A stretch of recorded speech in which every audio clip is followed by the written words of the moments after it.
Hi friends, welcome back to Flowing Fish. இந்த republic டே வீக்கெண்டில் செலக்டிவாக சில தமிழ் படங்கள் திரையில் வெளியாயிருக்கு. அதில் குறிப்பிடத்தக்க முக்கியமான ஒரு படம் வந்து பா ரஞ்சித்தோட ஒரு பேக்கப்பில் ரிலீஸ் ஆகிருக்கிற உருவாகியிருக்கிற எஸ் ஜெயக்குமார் இயக்கத்தில் தமிழ் பிரபா கதை வசனம் தீட்டியிருக்கிற ஒரு படம் ப்ளூ ஸ்டார். கிரிக்கெட்டை மையமாக வச்சு லகான்கிற ஒரு பாலிவுட் படம் அமீர் கான் நடிச்சிருந்தது. மிகச்சிறந்த மிக குறிப்பிடத்தக்க படங்களில் இந்தியாவில் தயாரிக்கப்பட்ட படங்களில் அது கிரிக்கெட் ஒரு மையமாக வச்சு உருவாக்கப்பட்ட படங்களில் அந்த படத்தை நம்ம குறிப்பிட்டு சொல்லலாம். அதே போல் தமிழ்லேயும் நிறைய படங்கள் வந்திருக்கு. குறிப்பாக இந்த படம் வந்து ஒரு வித்தியாசமான மாறுபட்ட கதையம்சத்தை கதைக்களத்தை உருவாக்கி ப்ரெசன்ட் பண்ணியிருக்காரு இயக்குனர் ஜெயக்குமார். அதாவது ப்ளூ ஸ்டாருங்கிறது ஒரு கிரிக்கெட் டீமோட பேர்.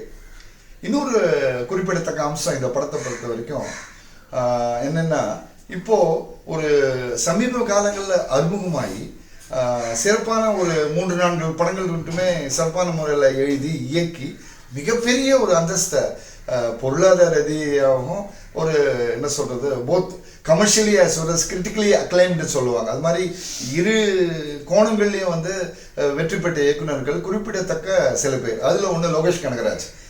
அவரோட தயாரிப்பில் ரீசெண்டாக ஃபைட் கிளப்னு ஒரு படம் வந்தது.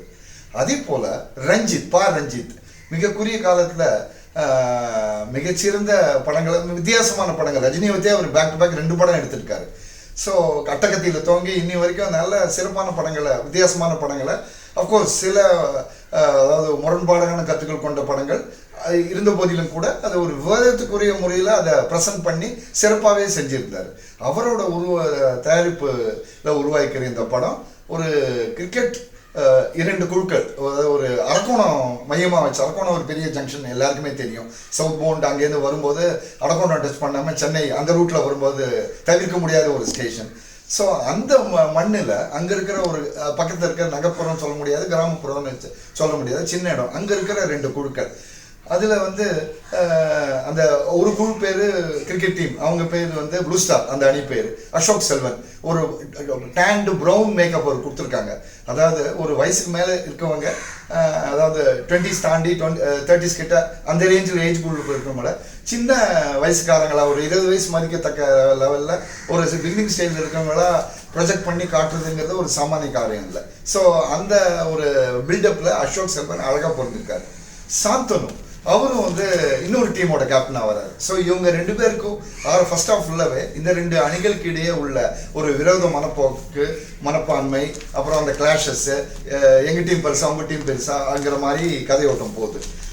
ஒரு கட்டத்தில் இன்டர்வல் பிளாக்கில் 2 பேரும் இணைந்து சமுதாயத்தில் அவங்க வந்து அப்படிப்பட்ட ஒரு வர்க்கத்தை, அதாவது 2 வர்க்கமாக காமிக்கிறாங்க. ஒன்று வந்து அதுவே வந்து அது எப்படின்னா, ஒரு கடத்தில் வந்து ஒரு கன்வெர்டட் கம்யூனிட்டி கொண்ட எல்லாம் உள்ள, அதாவது அந்த மத குடியீடுகளும் அவங்க வந்து வெளிப்படையாக அவங்களோட உடையில் அவங்களோட உடம்புல அது அணிவிச்சுக்கிறாங்க. அதே மாதிரி அந்த வழிபாட்டு தலங்களும் காட்டுறாங்க. ஸோ அப்படிப்பட்ட ஒரு குரூப்பு. இன்னொரு குரூப்பு நார்மலாக இருக்கவங்க, அவங்களுக்குரிய ஒரு மத குறியீடுகளும் காட்டுறாங்க. ஸோ அதெல்லாம் ஒரு சட்டிலாக காட்டுறாங்களே தவிர மத ரீதியாக ஒரு கான்ட்ராஸ்டியை உருவாக்கணுங்கிற எண்ணம் அறவே இல்லைங்கிறது நமக்கு தெளிவாக புரியுது. ஸோ அந்த 2வது சொல்லப்பட்ட மத ரீதியாக இருக்கவங்க ஒரு வில்லன் ஃப்ளேவரில் காட்டுறாங்க. சாந்தனும் அந்த டீமில் இருக்கார். அவரோட மாமா தான் இதுக்கு வந்து ஒரு எதிர்க்கிறாரு இவங்க இணையறத.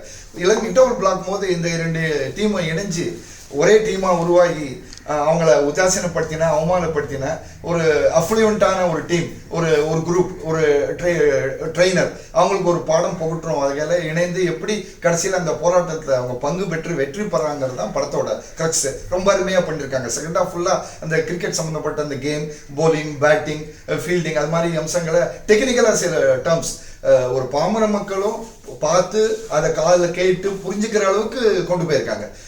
இன்னொரு குறிப்பிடத்தக்க ஃபீச்சர் என்னென்னா, இந்த படத்தில் நான் முன்னால் சொன்ன மாதிரி எப்படி லோகேஷ் கனகராஜ் ஒரு தயாரிப்பு நிறுவனத்தை உருவாக்கி இயக்க முத்திரைகளுக்கு பிறகு ஒரு படத்தை தயாரித்தாலும், அதே மாதிரி ரஞ்சித் இந்த படத்து மூலம் நிறைய படங்கள் தயாரிச்சிருக்காரு. இந்த படத்தில் மீண்டும் ஒரு நல்ல ஒரு சத்தான கதைக்களத்தை தயாரிச்சிருக்காரு, உள்ள ஒரு படத்தை தயாரிச்சிருக்காரு. இன்னொன்று எஸ்டாப்ளிஷ்ட் டைரக்டர்ஸ் அவங்களோட அடுத்த ஜென்ரேஷன் பீப்புளும் நடிச்சிருக்காங்க. குறிப்பாக சொல்லணும்னா சாந்தனு கே பாக்யராஜோட சன் அவர். அதே மாதிரி அவரோட அசோக் செல்வனோட தம்பியாக நடிக்கிற சாம் கதாபாத்திரத்தில் தோன்ற பிருத்திவிராஜ், ஐ மீன் பிருத்திவிராஜ் இல்லை பிருத்திவி, அவரும் வந்து பாண்டியராஜனோட மகன். ஸோ அது மாதிரி அந்த ஒரு அப்சர்வேஷன் நமக்கு தெரியுது. ஸோ ஒரு கதையோட்டம்னு பார்க்கும்போது விறுவிறுன்னு தான் போகுது. குறிப்பாக சில காட்சிகள் வந்து கொஞ்சம் சிந்திக்க தோணுது. அதாவது அடிக்கடி ட்ரெயின் மூவ்மெண்ட்டை காட்டுறாங்க. அரக்கோணங்கிறது ஒரு பெரிய ஜங்ஷன், இந்த பக்கமாக அந்த பக்கமாக எந்நேரமும் ட்ரெயின்ஸ் போயிட்டே தான் இருக்கும். ஒவ்வொரு சீன்லையும் ஒவ்வொரு இன்ட்ராக்ஷன் போதும், ஒவ்வொரு கதையில் ஒரு திருப்பம் வரும்போதும், ஒரு ஜோல்ட் வரும்போதும், ஒரு ட்விஸ்ட் வரும்போதும் ட்ரெயின் மூவ்மெண்ட்டை லெஃப்ட் ரைட் பேக் அப்படி பேக் அண்ட் ஃபோர்த் காமிச்சிக்கிட்டே இருக்காங்க. அதோட சிக்னிஃபிகன்ஸ் என்னங்கிறது கொஞ்சம் நம்மளை சிந்திக்க தோணுது. விடை மூசா கடிச்சுதானா ஒரு கேள்விக்குறி தான். பட் டேரக்டருக்கே அது வெளிச்சம். நிறைய சீன் அது மாதிரி பண்ணுறாங்க. அஃப்கோர்ஸ் ட்ரெயினுக்குள்ளேயும் ஒரு அது மாதிரி மெயின் லீட் பிளேயர்ஸ் அங்கே அதுக்குள்ளேயும் வந்து அதுலேயும் சில காட்சிகள் காட்டுறாங்க. The love track between Ashok Selvan and Keerthi Pandian, அதாவது ரியல் லைஃப்ல அவங்க தம்பதி ஆனதுனால ரியல் லைஃப்ல அதனால அவங்களால ஒத்துக்க முடியலையான்னு தெரியல, ஓரளவுக்கு மேலே அவங்க கெமிஸ்ட்ரி ஒர்க் அவுட் ஆகல. பட் ரெண்டு லீட் ஹீரோஸ் பார்க்கும்போது சாந்தனுக்கு ஒரு படி கொஞ்சம் ஒரு டியூன் டவுன் பண்ணுற மாதிரி தெரியுது. ஏன்னா இது சீனியர் ஹீரோ, இது அசோக் செல்வன் முன்னாலேயே அவர் லீட் ரோல்ஸ் நடிச்சிருக்காரு. பட் இருந்தாலும் இந்த படத்தில் பொறுத்த வரைக்கும் கதாபாத்திர வடிவமைப்பை வச்சு பார்க்கும்போது அசோக் செல்வனுக்கு தான் முக்கியத்துவம் கொடுக்கப்பட்டிருக்குங்கிறது வெரி ஆப்வியஸ். அதே சமயத்தில் இவருக்கு ஒரு லவ் ட்ராக் இருக்கிற மாதிரி அவருக்கும் ஒரு லவ் ட்ராக் இருக்கிறத மைல்டாக காட்டுறாங்க. பட் அதை ஒன்றும் எலாபரேட்லாம் பண்ணல, சட்டிலாக விட்டுட்டாங்க. பக்ஷ் ஒரு நல்ல ஒரு ட்ரெயினர் கதாபாத்திரம், ரொம்ப நல்லா உடந்து செஞ்சிருக்காரு. மொத்தத்தில் கிரிக்கெட் பிரிவுகள் மட்டும் இல்லை, ஒரு விறுவிறுன்னு கதையம்சம் கொண்ட படங்கள் பார்த்து ரசிக்கத்தக்க ரசிகர்கள் எல்லாருமே இந்த படம் பார்த்து ரசிக்கலாம். மொத்தத்தில் ரிப்பப்ளிக் டே ரிலீஸில் குறிப்பிடத்தக்க படம், சக்ஸஸ்ஃபுல்லாக ஓடக்கூடிய படங்கிறது இது தெளிவாகுது. வெல் ஃப்ரெண்ட்ஸ், இதை பற்றி இந்த டிஸ்கஷன் உங்களுக்கு பிடிச்சிருந்தா லைக் பண்ணுங்கள், ஷேர் பண்ணுங்கள், சப்ஸ்கிரைப் பண்ணுங்கள். பாய்.